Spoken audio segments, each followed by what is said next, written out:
since I found out I could talk to my grandpa in the afterlife through a psychic medium, I realized he has so many nuggets of wisdom to share with me, which I hope to share with you guys. So if you enjoyed this video, please like and subscribe down below. If you have any questions for Grandpa Luan, comment below and they might be featured in our next video. So thanks again for watching, and I hope you enjoy. Hello, Maria. Hi, Green. I am very excited to talk today about a hot topic that's going, that pretty much the whole world knows about, coronavirus.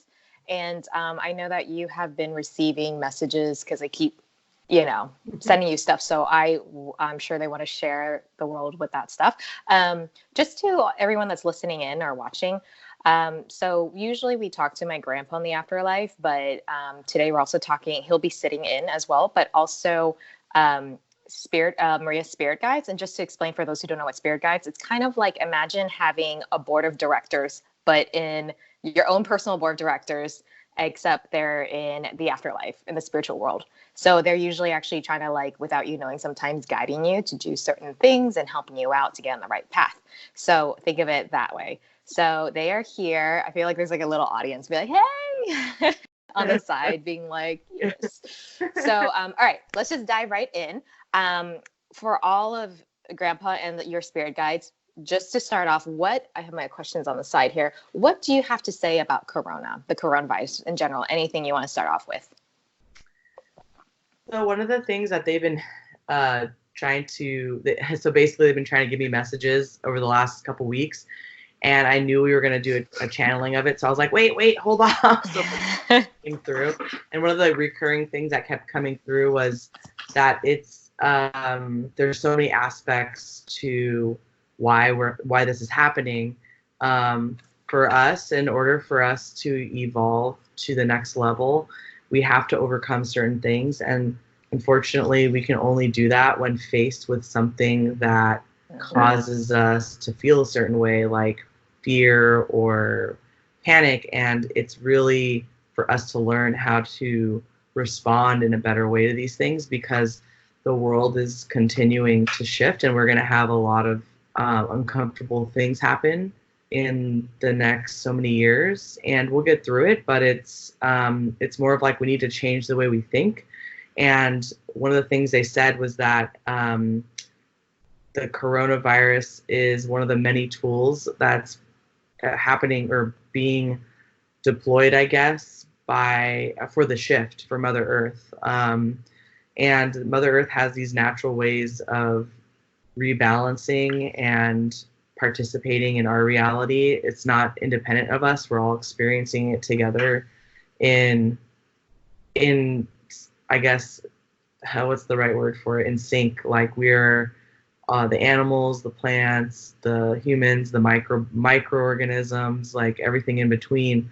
We're all experiencing this shift, and Mother Nature knows what she has to do in order to keep everything in balance and to keep going to a higher vibration. So there's going to be a lot of uncomfortable things that happen in the next several years because of our adjustment period.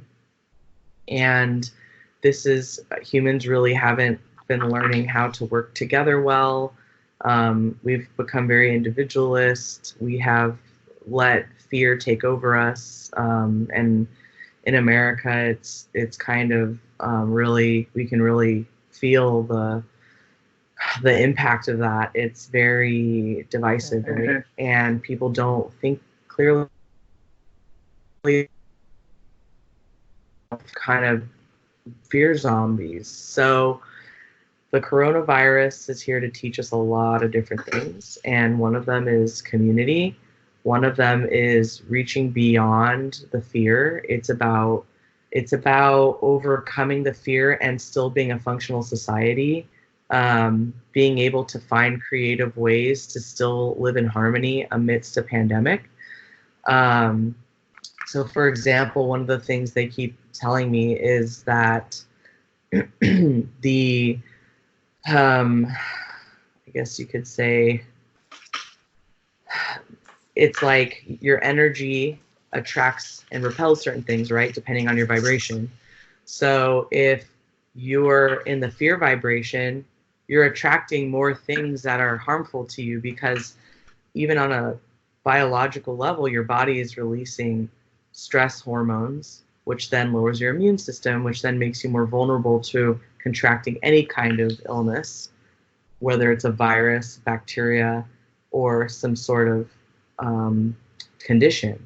So that's kind of key here, is like those who are freaking out and freaking others out and causing more hysteria are actually lowering the vibration around their communities. And while it's completely understandable why everybody is freaking out, they're very compassionate. The people, let's say the spirits we have, the beings we have watching over us in other dimensions, are very compassionate about the fear, and they completely understand. And we should take this very seriously.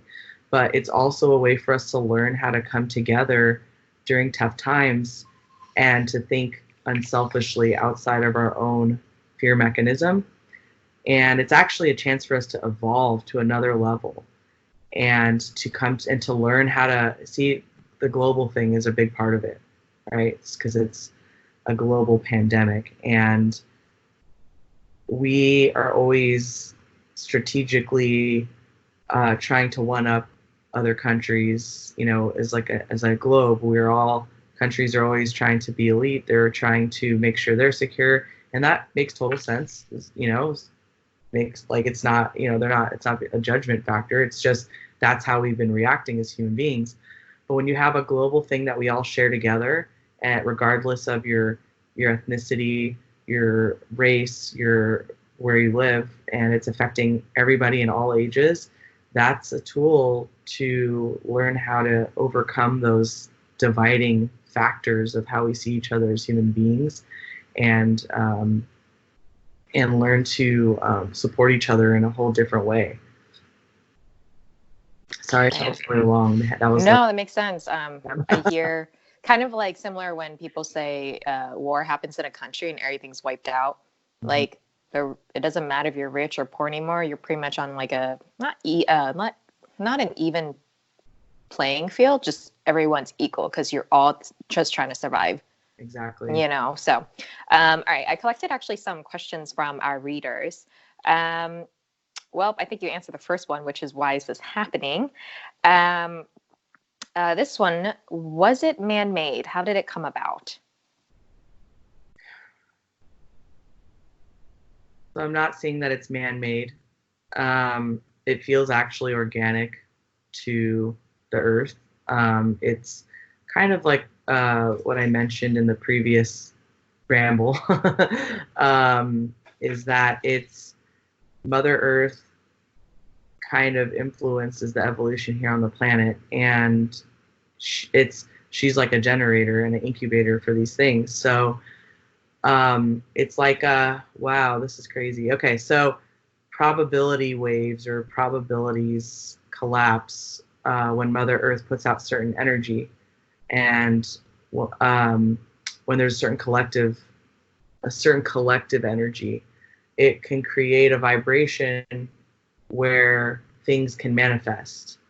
So it's almost like a collective vibration has manifested the opportunity for this virus to change its utility to shift to humans, for example.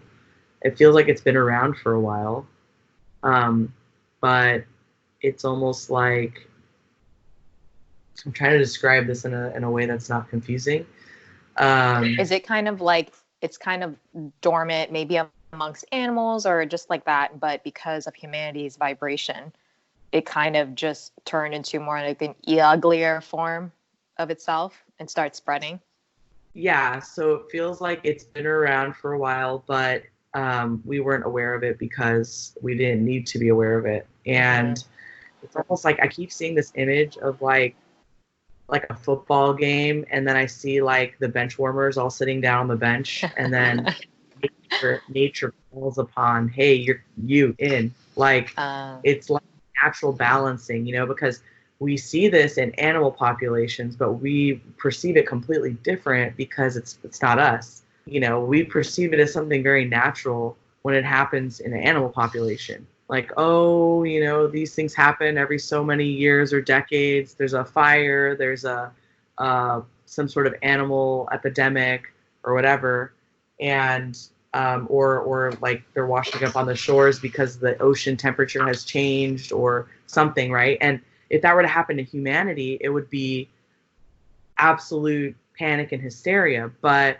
when we see it happening to animals, we're like, oh, nature, you know? Yeah. So we're not exempt from nature's rebalancing. We're not exempt because we perceive ourselves as more intelligent and more evolved. We're animals, and our energy is affecting the earth, and we're not like, sometimes we need certain lessons in order for us to evolve. And when humanity really shines is when they do get through something bad together. That's when humanity kind of shows another evolution point, right? And then we get comfortable for a while, and then we get selfish again, and we forget, and the new generations are born and they didn't experience it. Everyone's happy, everyone's whatever. But right now, we're kind of experiencing like one thing after another because of the vibration. It's shifting so high on Earth that things that it's purging. It's a purge happening on all types of levels. And it's not like... You've mentioned this also before, just like the purging of Earth in previous videos.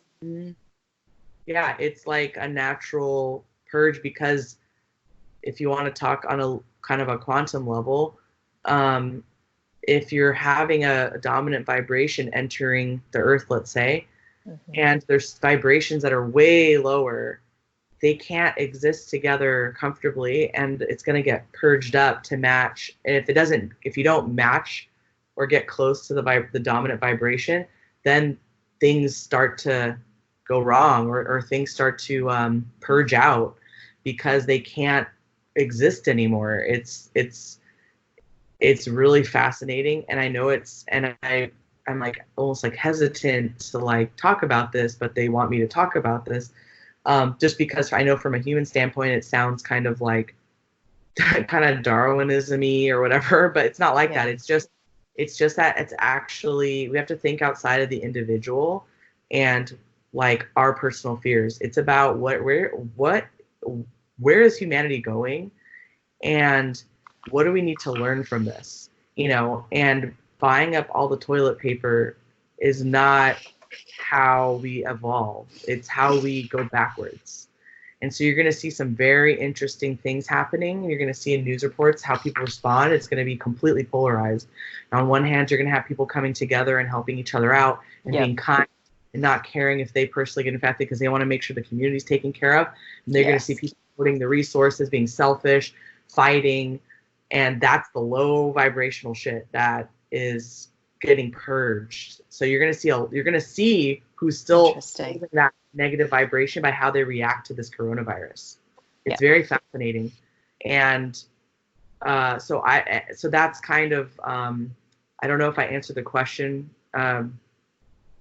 Like, I hope. It was just if it was man-made, how did it come about? Like, where did it actually originate from? Was it, I guess like the first cell of it? Like, where was it just found? Was it just made really organically by Mother Earth, or was it found on, like, I don't know, a bat? Really weird. So what I'm seeing is that it looks like it was originally like waterborne at some point. And that's where it feels like it started. Like, feels like it was waterborne. And look, I'm not a scientist, guys. This is just information they're showing me that I'm interpreting.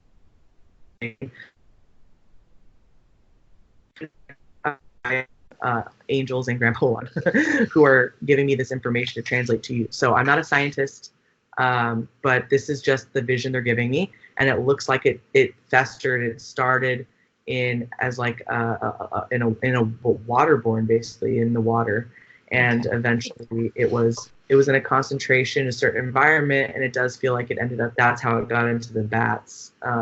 It was maybe in the water supply, or it's interesting because I don't even know. I think it evolved beyond being waterborne. I don't know if it still functions that way today. Yeah, probably not. but it feels like that's where it kind of started. So I don't know. That's really annoying me. Let's see here. Is this likely to be on a similar death scale to the Spanish flu? Wow, that's a really interesting question. It's a question from one of our readers. A great question. It feels like it could get close because in the society we live in now, we're very global. So before we were flying across the globe and being able to take transportation across the globe easily, these diseases, they're showing we were more contained, and it could affect an entire population of that region, right, or that continent, but it wouldn't really, it was more limited as its effects on continents that were further away, more difficult to get to, or people just didn't have the kind of contact. So because we're so global and because people are taking trips and flying all around, we're going to have a bigger toll because it's a global, the globe is affected by it. So it feels like it's going to be similar, mostly because of the contact that we have nowadays as opposed to when the Spanish flu was running rampant. Does that make sense? Yeah. How much more widespread is it going to get? That's a good question too. And I guess I'm going to piggyback another question because it's similar. Like, how much more widespread is it going to get? And, is there going to be a huge mass decrease in population? There's not going to be a huge mass decrease in population. It's going to continue to spread for a little while more. I'm seeing the next couple months or so, it's going to keep kind of going up. It's going to peak. And then it feels like it's going to start plateauing. Let's say around maybe what? Sorry, what? Maybe like 2 to 3 months, it'll start plateauing. Okay. From now. So that'd be like April, May. So June-ish? Yeah, maybe summer. Okay. But it's gonna keep going up for a little bit. But it feels like we're kind of hitting the bubble bursting. Like it's kind of hitting the peak. Yeah. Coming up soon within this month. Okay. In this month and the next month, and then it feels like it's going to go down, start decreasing, and then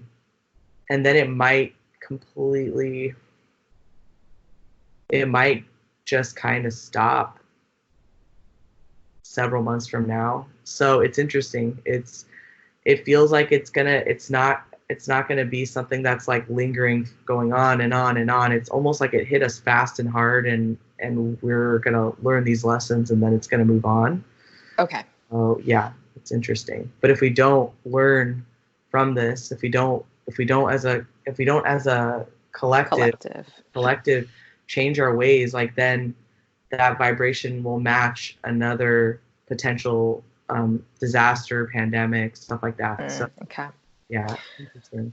And when you say if we don't learn, are you referring to the lesson of becoming a community together?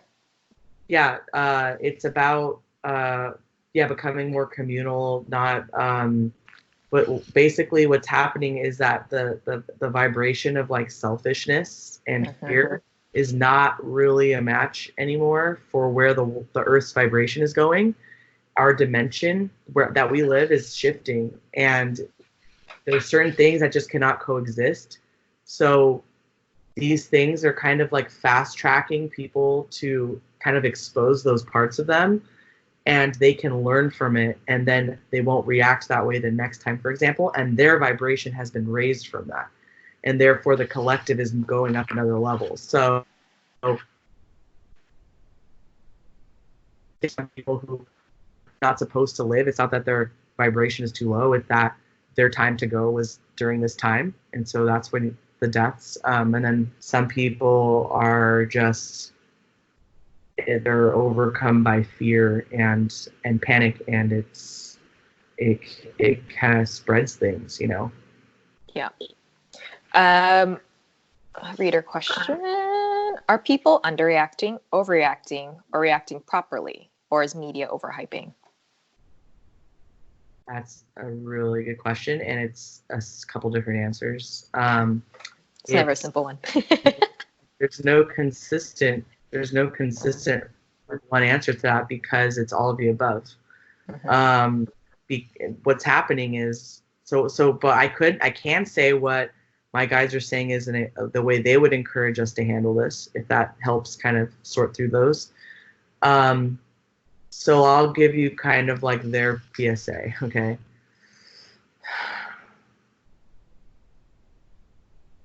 Take precautions. Take the suggested precautions, of the way we stay sanitary, the way we limit our close contact, person to person, and, making sure that we are keeping our areas clean. However, they're saying one of the most important things to remember is your energy. That's the most important thing in all this. Yes, like, it's not that it's wrong to worry about this or to take it seriously, because it is serious. But they're saying if you want to move through this in a way that you can learn and grow and evolve, the best way they're recommending is to make sure you laugh, to have humor, to watch comedy, to watch funny things that make you happy. If you're stuck inside because you're working from home or like you've self-quarantined, make sure you're doing things that make you happy. Even if you're not sick and you're stuck at home or whatever, you're taking precautions. Don't just sit at home and hunker down in your toilet paper fort. You gotta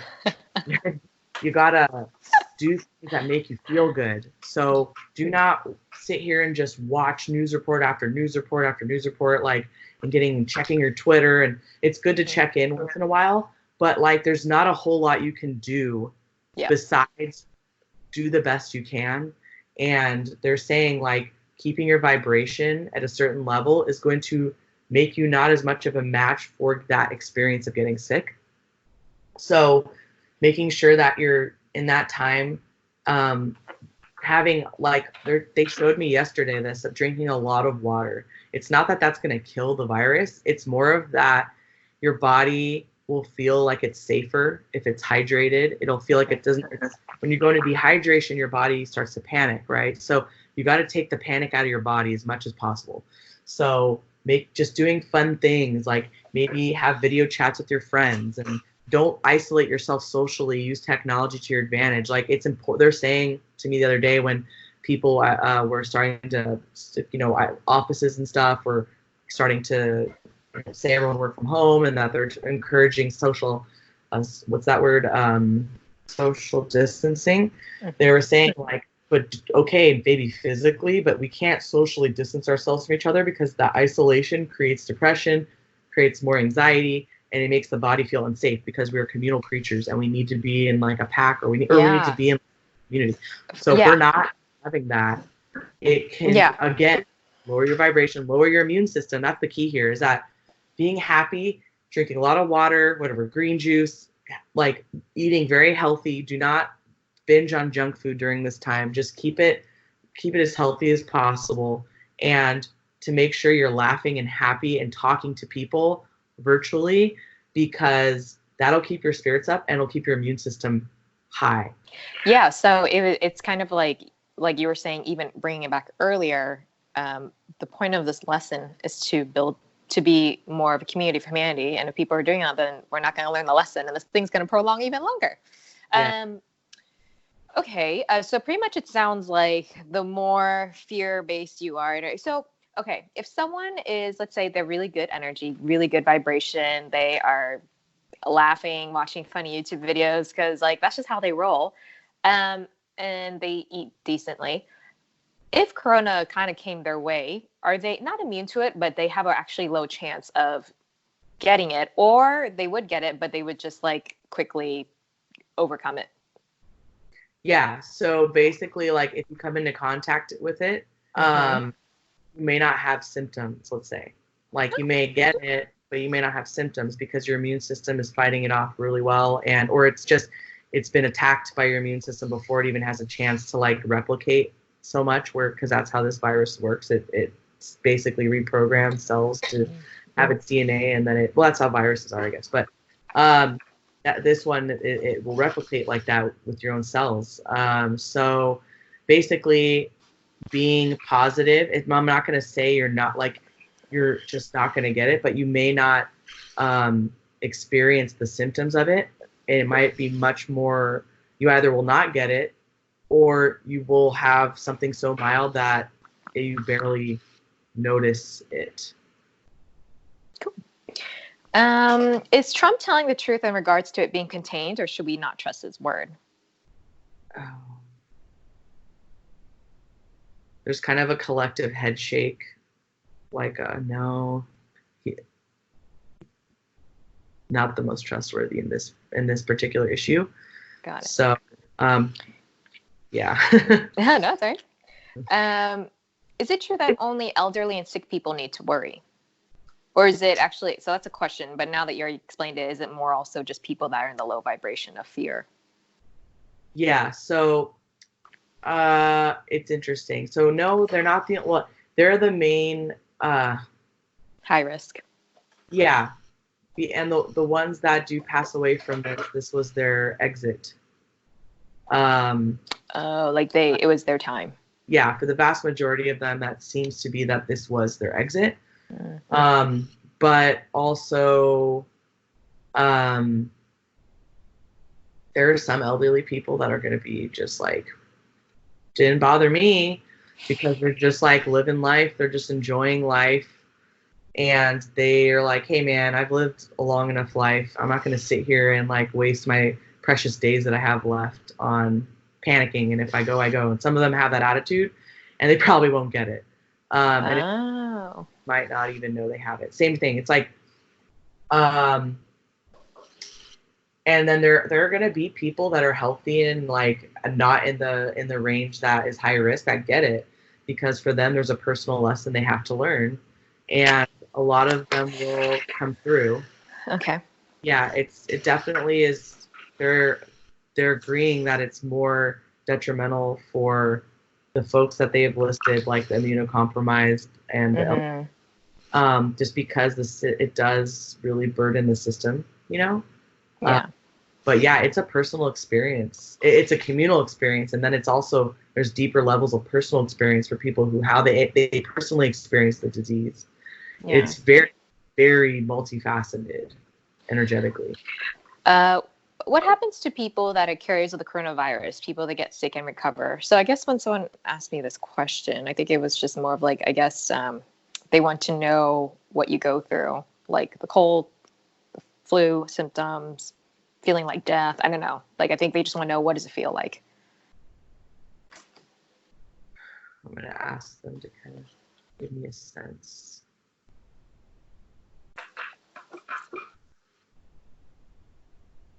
Well, I'm seeing the word like rundown feeling, or the sentence like rundown feeling.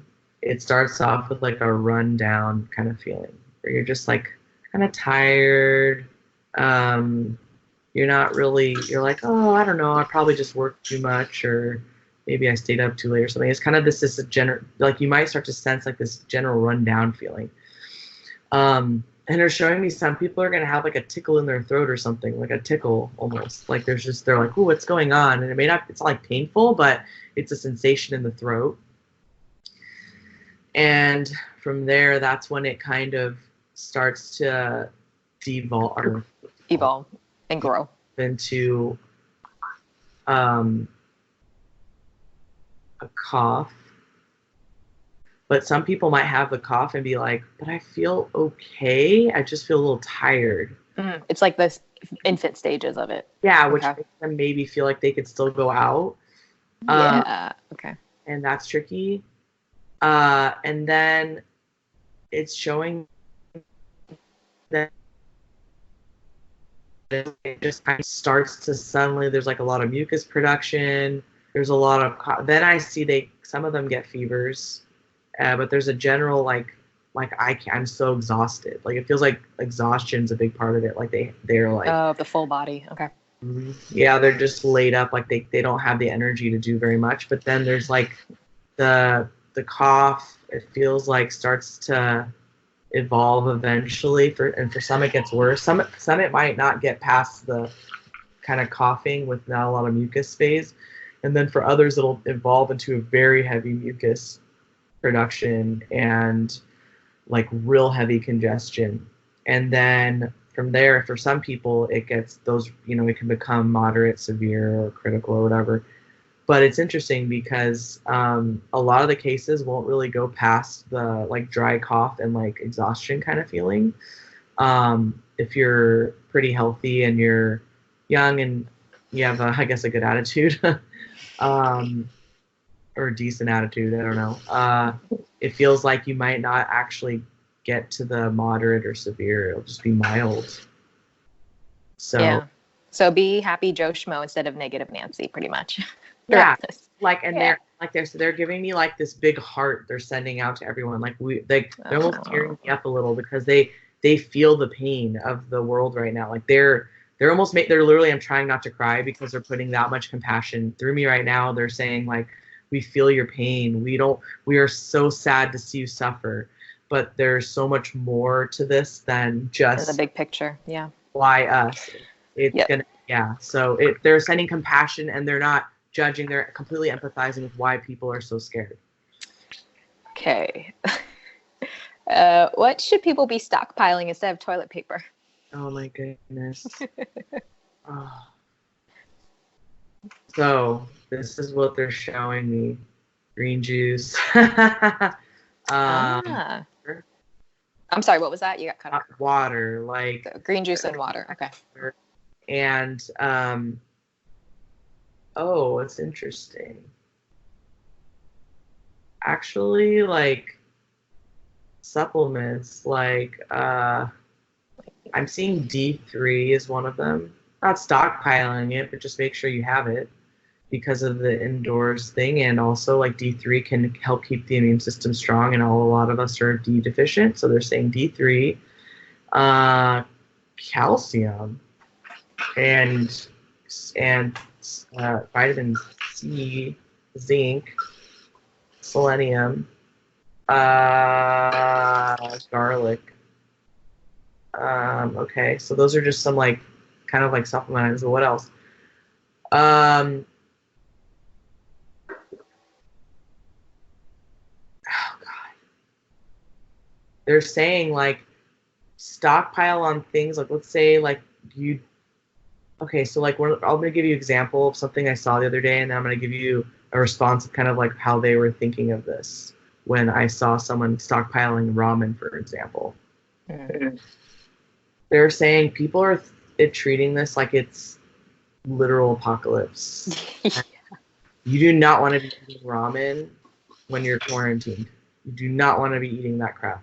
You do not want to be eating junk food when you're trying to stay well from a virus, not a zombie apocalypse.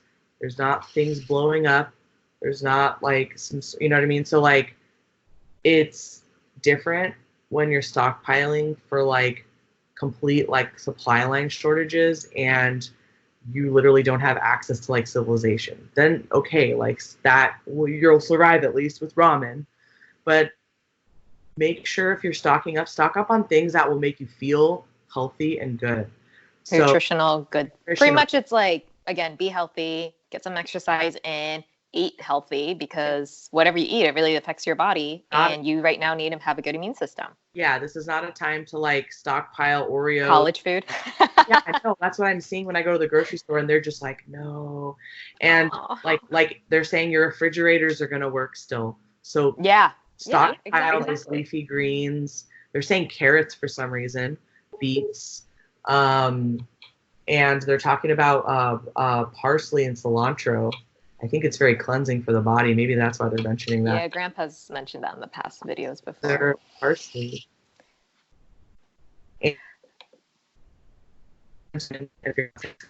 These are the kinds of things that people make. They're talking about stews, okay? They're talking about making stew. Like a healthy stew with like kale and sweet potatoes and free range chicken or beef or whatever. Like make a hearty stew that's easy to your body to digest, that is really packed with nutrition. That's the kind of stuff they're talking about stockpiling on, not toilet paper. That would be like the last thing they would recommend stockpiling. When will they discover a vaccine or cure? Or is it they won't and this thing just kind of slowly dies off?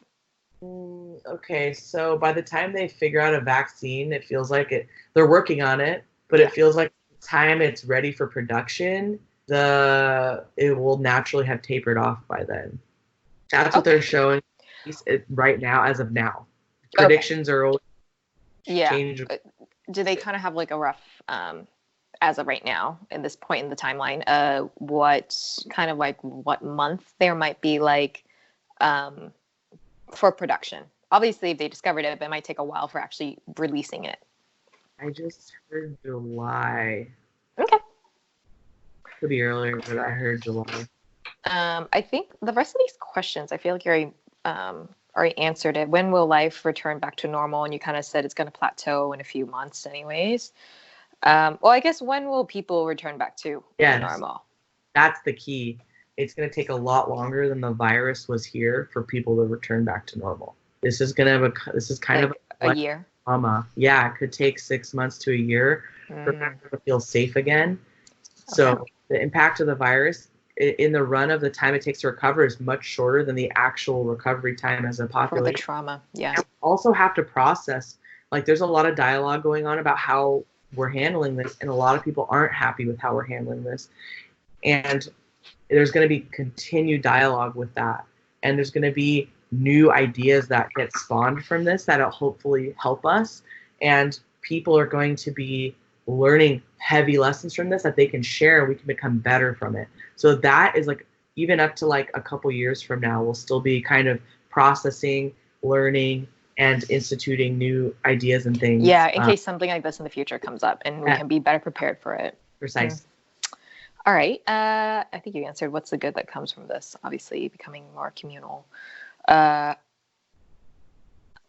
think you might have answered this. How will this change the future? And also, I'm going to piggyback on another question. What does this mean for future travel and laws and policies put in place, especially with healthcare and the airlines? Ooh, that's a good one. Okay, so for the United States, some of it's going to depend on who we elect. Okay. So that's going to be, but in general, there's going to be, it feels like more of a global coming together of the authorities to figure out a better way to handle this. Because we've had global outbreaks before, but this one feels very close to home for many people, more than like SARS or Ebola or swine flu. It feels much more personal and much more violating. So there's going to be more collective conversations on how to prepare for this, and also just how other countries outside the United States and us, but other countries too, like kind of provide, I guess, better scenarios for the people living there. It's going to take a long time for that. Yeah.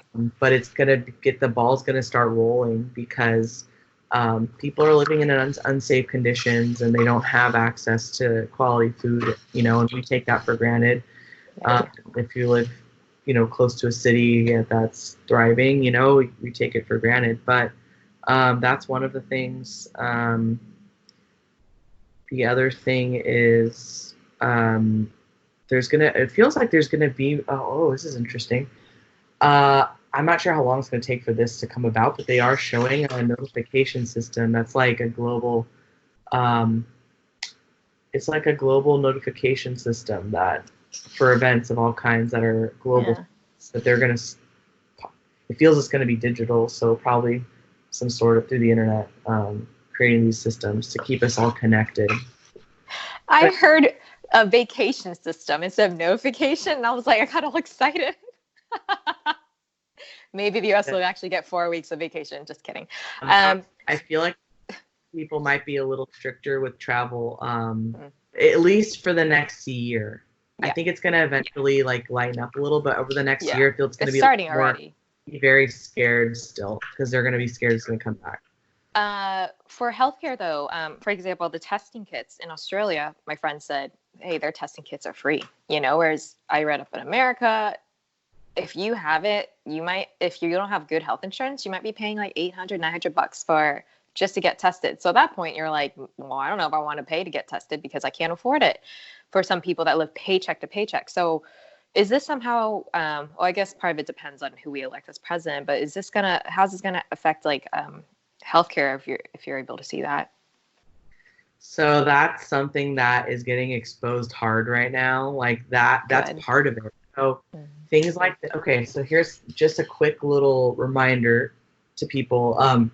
If we're not dealing with our crap, whether it's personal, local, or global, it's going to get exposed in an uglier way eventually, because the longer you don't address it, the worse it gets, until an event comes that'll expose a bunch of stuff at once so we can move forward. So that's again why these things like this are awful for us, but they are tools for advancement of our society, of our earth.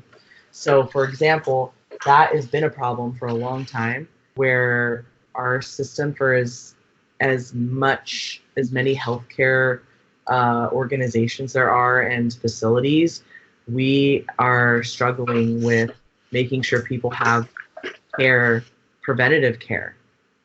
Okay, that's a big issue in our Western medicine system, is preventative care. So they're trying to get better in some ways, but this is definitely going to catapult some major thinking from, thinking as a country and as a globe, of how we can have precautionary preventative protocols in place for things like this happening, but also in general, right? Because it starts with one person getting it, right, and then it spreads. So that in that, like, you could see that we're all one, right? Like, one person got the freaking coronavirus, and now the whole world has it. So you could see it. One person's problem, it becomes all of ours in one way. Good point. You could see how these viruses, these pandemics, are tools of connection, right? And it humbles us to see that it really doesn't, your personal crap, it's part of the collective. So anyway, yes, there's gonna be some major refactoring with this, and it's actually, there's a lot of frustrated people who are working in those sectors that shit was different, and they are having their hands tied in some ways, or not getting resources. So it's not like they want it to be that way. We're failing as a system.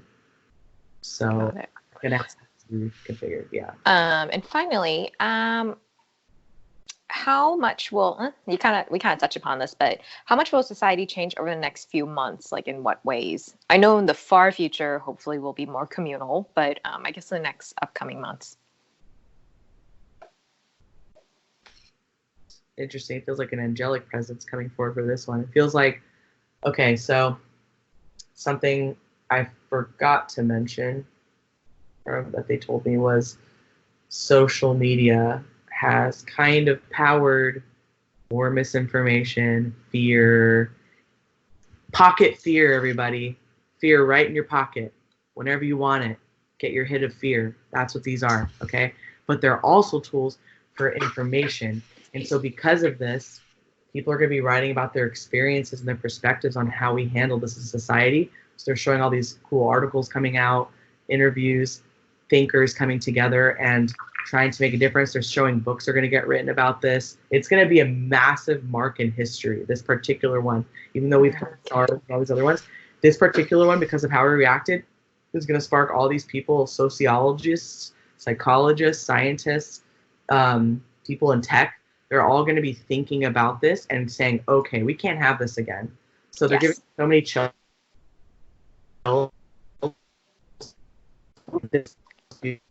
out of it is information and support from other people, and sharing. People who have, let's say, raised their vibration, or people who have been thinking about this outside of just themselves, are going to share that energy and information. It's going to empower people and excite them to do something about this for the future, for the children that inherit the earth, for the next several generations. So that's one of the most beautiful things that's going to come out of this, is dialogue and information. That's fantastic. that's action based. Yeah. And then finally, any last words before we close it off?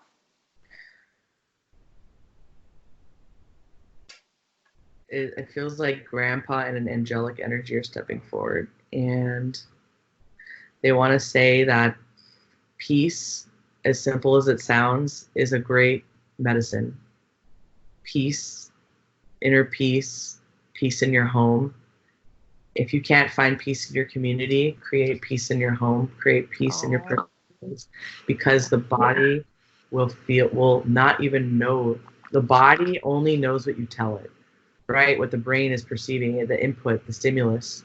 So if you're stimulating your body with, and your mind and your soul with social media, panic information, and people at the grocery store panicking, you see it all around you, your brain will think it has to panic too because something must be going wrong, because we're like communal creatures, right?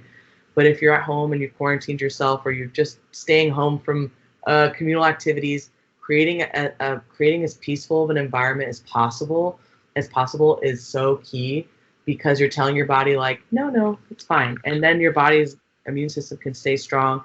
You can get through this and have a minimal impact personally, and prevent, becoming a carrier for this and spreading it and things like that. So that's something they want to leave with: peace. As simple as it sounds, is powerful medicine. Awesome. Okay. Thank you so much, guys. You guys. So I guess go to stores, get your green juices, get your fruits and veggies and water, share some toilet paper, and go see some comedies and Skype with friends. So yeah. Yes. Great. Thank you so much. You're welcome. Bye. Bye.